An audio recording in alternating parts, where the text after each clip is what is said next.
Okay. I want to conclude by talking a little bit about libertarianism. I admit this is because I have kept some distance from these folks. I believe they have made an equal effort in terms of me. But these two debates thrust me among them. And so I had to listen for a while, which is probably a good thing, so I have some better idea of what they said, or at least the group that I encountered of what they said. And so I wanted to talk to you a little bit about it, because it's interesting. Gene Epstein, the fellow who was the former editor of Barron's, was remarkable in the first debate because he kept saying, and I'm not exaggerating, over and over again, I agree with you, looking at me. He agreed with what I said. He even said, I wouldn't call this capitalism we're living in. I call it, he was very proud of this, crapitalism. Now, that's not really my thing, but he attributed this as an agreement with me, and I am critical of capitalism, but the term is entirely his. He gets all the credit for crapitalism. And I remember at first I was a little bit taken aback. He agrees with me, the injustice, the inequality, the undemocratic, all of this. He agreed with this over and over again. I was agreeing with nothing he said, so this was a one-way kind of thing. And as I listened, I realized what he was doing, and it eventually became explicit. His reaction to capitalism is that he does in fact see a good many of its flaws, its uglinesses, its injustice. He sees a lot of it. But his way of handling it is interesting. These are all imperfections in a system that could and should be perfect. It has the capacity to be perfect. It has the structure that is perfect. It is perfect, and there are a lot of these people who muck it up, who mess it up. And these people have a name. No, the government, right. These people are bureaucrats, a word that comes out with a great deal of moisture. It's good not to be too close when it gets to that point, otherwise you have a shower, okay, even though you don't want one. He's really excited. It's the government. And as he develops, you realize that he lives in a world that is sort of bifurcated in a particular way. There's all of us. We workers, we consumers, we business people. We are the good society. But we are beset by evil. And evil is the government. The government messes it up, puts us against one another, imposes rules that make it harder for the normal wonders of capitalism to operate, the buying and the selling and the saving and the invest, the things that we do in an economy as workers, consumers, and businesses would be so much better if there weren't. It reminded me nothing so much as of my early experiences in the Christian. I don't mean to offend anybody. I have exactly the same respect for all religions. Yes, you're getting it. My early experiences in the Christian churches, in which I would hear something that sounds to me similar, and then the punchline was, but the wonderful ways we are with one another, which is what God or Jesus wants us to be, is mucked up by the devil. And you've got to beware. I don't know what denominations you all grew up in, but in one of those that I had to spend more time than I wished, the devil was everywhere, lurking, doing his evil things, and you had to be on guard, and you had to watch, and you had to get him out from the dastardly ways he inveigled himself into your life. You know, you got really scared. You were being told what to watch out for in your life. That's how he was dealing with it. The government is ipso facto, in its nature, awful. It's the devil. It is the baddest thing you can think of. And so, here we go now. That government is best, which governs least. Laissez-faire, keep the government out. But of course you keep it. It's like getting rid of the devil in yourself, you know, rubbing garlic on your forehead if that works for you. Or listening to Jerry Falwell, well, not Jerry Falwell, but his son, falling not so well. Anyway, I asked him a question. What about explaining why the government is the way it is?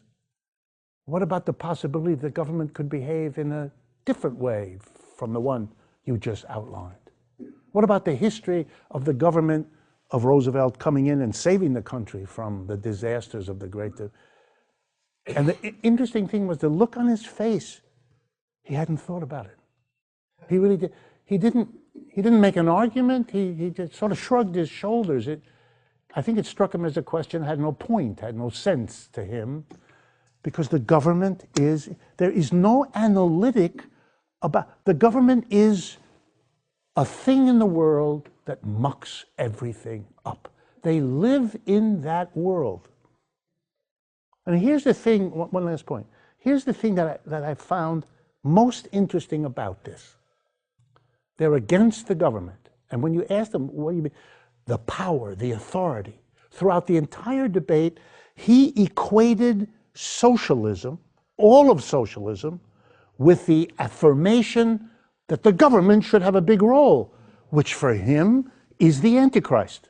Of course it is. It is a philosophy that says, let's put the devil in charge. What? He has no truck with that. It's horrible for him. And by the way, some of the forms it takes is he likes to repeat, and others of the libertarians do, that Hitler, ready? You ready? Some of you may not have heard this yet. Hitler was a socialist. They've learned that the second word in the name of that political party was the National Socialist Workers' Party, which was Hitler's way of trying to appeal to the working class, but has become for them, yeah, you see, it was a powerful government, and it was devilish. That's socialism. So Stalin and Hitler are basically twins. It works. It's a kind of a total, I shouldn't put it that way. It's a total image. Final point about it, and then I'll be glad to hear your comment. Final point. Inside the enterprise, they never go. Because inside every enterprise is a government. The owner, the board of directors, whoever runs the enterprise is the government.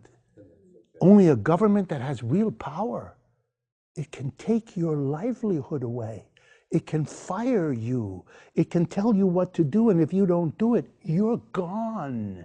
And if you're gone, you don't survive unless you find another enterprise where somebody else will treat you that way.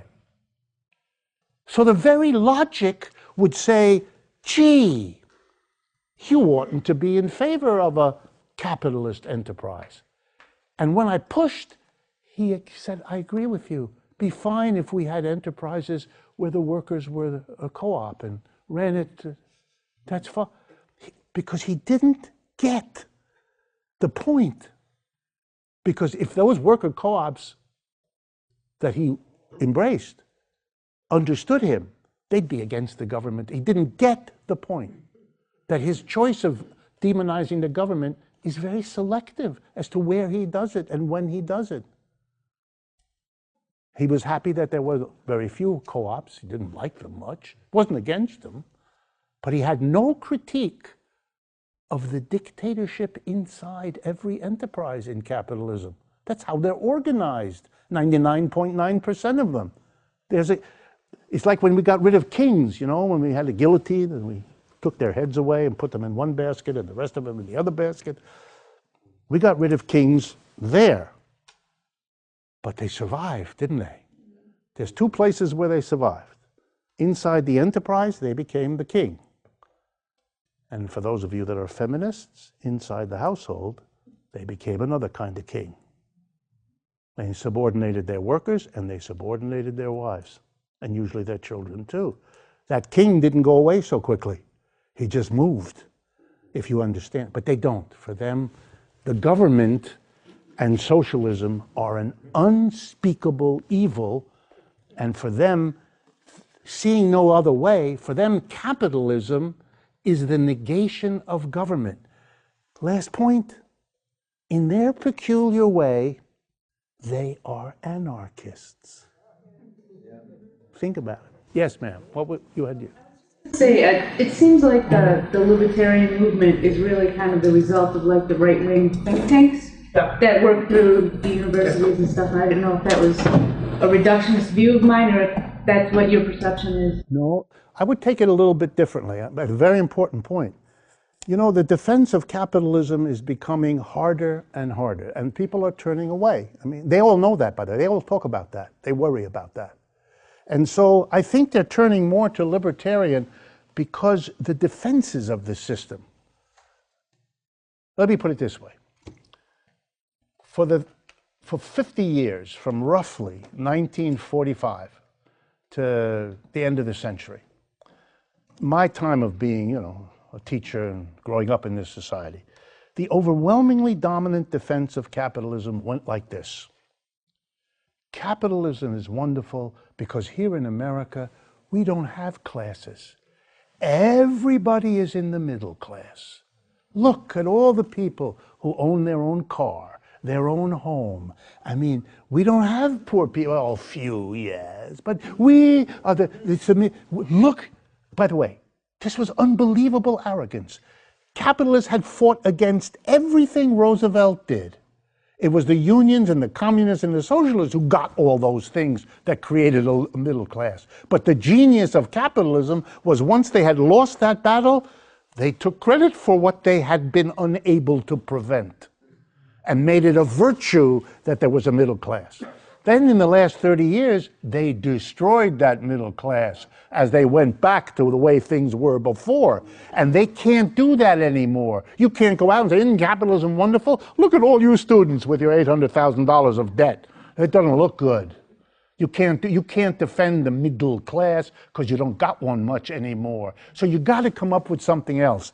Libertarianism begins to give you an ideological story to tell that allows you to make capitalism the good thing that keeps the devil away. It's an alternative rationale, and I think that's why the think tanks find their way, and that's why this is emerging as what young people who want to celebrate capitalism are finding almost the only way to try to make that case.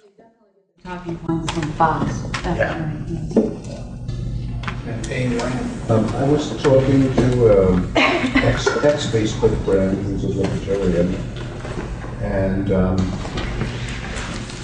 talking about creating jobs by the government compared to private jobs. And he said the main problem was, one main problem is, that private enterprise are sensitive to the needs of the market, through supply and demand, where government, once you run government jobs, would be blind to that. So I just wanted to hear how you would comment on that. Yeah, we are running out of time. I'm getting signal that we are past 9 o'clock. Let me try just briefly, because it came up in the second debate yesterday. They kept saying capitalists respond to the market. Capitalists respond to what people want. The government doesn't know what people want, has no way to measure it, and so it's not a reliable. The government will impose, the government doesn't respond. I'm an economist. I've been trained all my life. The market does not deliver things to people according to what they want. It never did. It delivers according to what people can afford. We teach students that they have to understand the difference between a demand and what is called an effective demand. The demand, for example, many of you want a Mercedes. It has no impact on the economy for a simple reason. You can't afford a Mercedes, and so you don't count. But then, let's be clear. Capitalism produces what the people who can afford things want. It doesn't meet the wants of people who can't afford it. So you have to look at the ability to afford. And I've already told you, right, the 10% at the top have a combined wealth almost twice of what the other 90%. The people who get what they want are those who can afford it. And the people who are denied what they want are those who can't afford it. And in case you hadn't noticed, those who can't afford it, that's the vast majority of the people.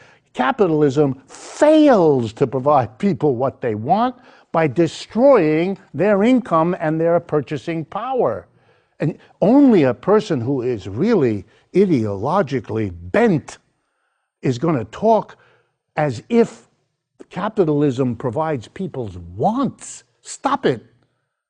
It's not interested in your want. Mercedes is not interested in the exciting fact that all of you want a Mercedes. They could care less. They're interested in you if you can afford a Mercedes. Otherwise, you are a tree. They're not interesting. So the rationale, I mean, A. B. This notion that the market measures what people want, to some extent, sure. But there's 100 ways to measure what people want.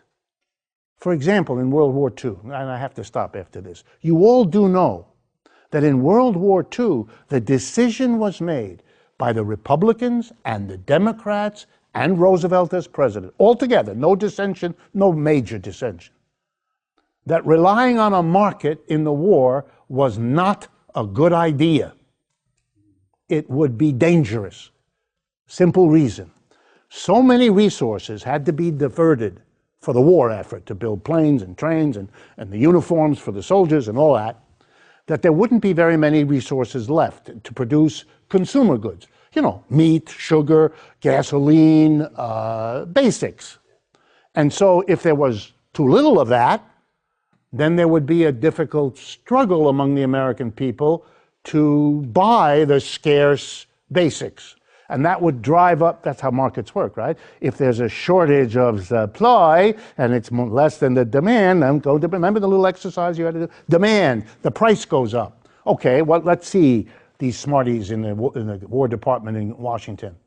If the price goes up, then the scarce milk, sugar, meat, gasoline, really important things, would all go to the richest people. Now, you need unity in a war. You need all those poor people, the grunts that are in the army, not to get letters from home about how we got no food, but the rich family up there. We don't have milk for the children, but they got very fat cats up at the top of the hill in that big house. This would destroy the unity for a war. So in order to avoid the disunity that would threaten the war effort, no more market. And what did the government do? It issued ration cards. For those of you who don't know your history, a little lesson, and you'll love it. And for those of you who know a little bit about Marxist phrases, you'll love it even more. The government produced a ration card. If you went into a store to buy a quart of milk, money wouldn't do it. You had to have a ration card entitling you to 1 quart or 2 quarts or 3 quarts. And a store owner who gave you milk without a ration card would be liable to arrest. That was committing a crime. Well then, how did the government assess needs and wants? It decided to use need. And it did a study of what people need. And it distributed ration cards according to its understanding of people's needs. If you had more children, you got more ration cards for milk. If you had fewer children, you didn't. It had nothing to do with your income. It had to do with the government's assessment of your need. Here's a way to phrase it. The ration cards were distributed to each according to their needs. U.S. government, because there was an urgent need to fight a war. Suppose you thought there was an urgent need to give equality to people who have been suppressed and repressed for the history of your whole country. Is that a worthwhile purpose? Maybe you should issue ration cards to fund that, or to do something about the homelessness, which in this city is an epidemic, as it is in other parts of the country, too. Maybe finally this eradicating poverty, which we do forever, could finally be handled by saying, wait a minute, let's divert the resources needed, and the rest of us will have ration cards so we can share what there is according to our needs while we solve an urgent problem, you know, like a war. Doesn't take that much imagination. But nobody then questioned that the government was a perfectly reasonable agency to ascertain what people's wants and needs are and to figure out in a democratic way how to meet them. The notion that we need a market to do that is nuts. It's as if you said it at the Thanksgiving dinner you're all going to have in a few weeks. That the only way to distribute the different parts of the turkey among the members of the family around the table is to have you all bid. How much is that drumstick worth, Grandma? Well, come on, that's using a market. Folks, your mother makes the turkey, the family consumes it, a market is between the producer and the consumer, and the way it works is the consumers bid, and that determines the price. Is that how you're going to handle the turkey? You wouldn't do it. And if any of you said it to your mother or father around the Thanksgiving table, your mother or father would very likely lean across the table, smack you in the face, and give you the following lecture. This is a family where we love each other. We do things for each other out of love. And to introduce that disgusting bargaining that we're going to bargain. We're going to deny Grandma stuffing because she hasn't got enough money to pay for it? That's the opposite of love. Right. You're bringing in a market, it destroys love, to which I've always thought the wonderful best answer is, gee, if the market destroys love inside the household, maybe it does that outside too. I will see you in January. Thank you.